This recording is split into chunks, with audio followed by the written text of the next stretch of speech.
தனியார்மயமாகிறதா railway அமைச்சர் பேட்டி இந்திய ரயில்வே விரைவில் தனியார்மயமாக்கப்பட இருப்பதாக எதிர்க்கட்சிகள் தொடர்ந்து கூறி வருகின்றன.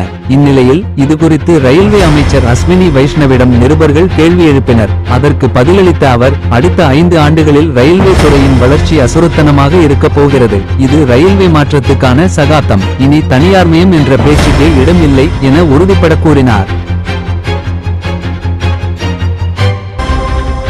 பாஜக ஆட்சி அமையும் போது இது நடக்கும். 2026இல் தமிழகத்தில் பாஜக தலைமையிலான ஆட்சி அமையும் போது திமுக ஊழல்கள் வெளியே கொண்டு வரப்படும் என பாஜக ஒருங்கிணைப்பு குழு தலைவர் எஸ். ராஜா தெரிவித்தார். நெல்லையில் பேசிய அவர், திமுக தலைவர்கள் கஞ்சா உள்ளிட்ட போதைப்பொருள் விட்டதாக கைது செய்யப்படுகின்றனர். தமிழ் சமூகத்தை அழித்து காட்டுவோம் என டாஸ்மாக் மூலம் மது விற்பனையை திட்டமிட்டு செயல்படுத்தும் தீய சக்தியாக திமுக செயல்படுகிறது என்றார்.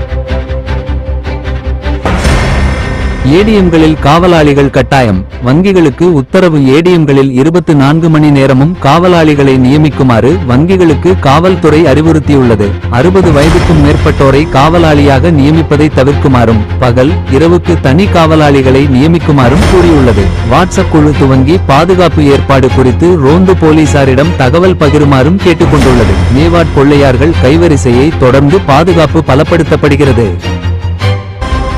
தீபாவளி முன்பணம் அரசு ஊழியர்கள் கோரிக்கை. அரசு ஊழியர்கள் ஆசிரியர்களுக்கு பண்டிகை முன்பணமாக 10,000 ரூபாய் பண்டிகைக்கு 1 மாதம் முன் வழங்கப்படும். இந்த ஆண்டு தீபாவளிக்கு முன்பணம் பெற விரும்புவோர் களஞ்சியம் செயலி மூலம் மட்டுமே விண்ணப்பிக்குமாறு அறிவுறுத்தப்பட்டது. தீபாவளிக்கு இன்னும் 27 நாள்களே உள்ள நிலையில் அச்செயலி கடந்த 4 நாள்களாக செயல்படவில்லை. இதனால் சிக்கல்களை களைந்து விரைவாக முன்பணம் வழங்குமாறு அரசு ஊழியர் சங்கம் வலியுறுத்தியுள்ளது. இளம் வயதினரை குறிவைக்கும் சர்க்கரை நோய். ஒரு காலத்தில் 50 வயதுக்கு மேற்பட்டவர்களிடம் பரவலாக காணப்பட்ட சர்க்கரை நோய் தற்போது 23 முதல் 30 வயது வரையிலான இளம் வயதினரை தாக்க தொடங்கியுள்ளது. இதற்கு உடற்பயிற்சியின்மை, தூக்கமின்மை, ஜங்க் புட்ஸ் போன்றவை காரணிகளாக உள்ளன. அடிக்கடி சிறுநீர் கழித்தல், அதிக பசி, கழுத்து பகுதியில் கருப்பு வளையம், பாதங்களில் மதமதப்பு அல்லது எரிச்சல் போன்ற அறிகுறிகள் இருந்தால் சுகர் டெஸ்ட் செய்து கொள்வது நல்லது.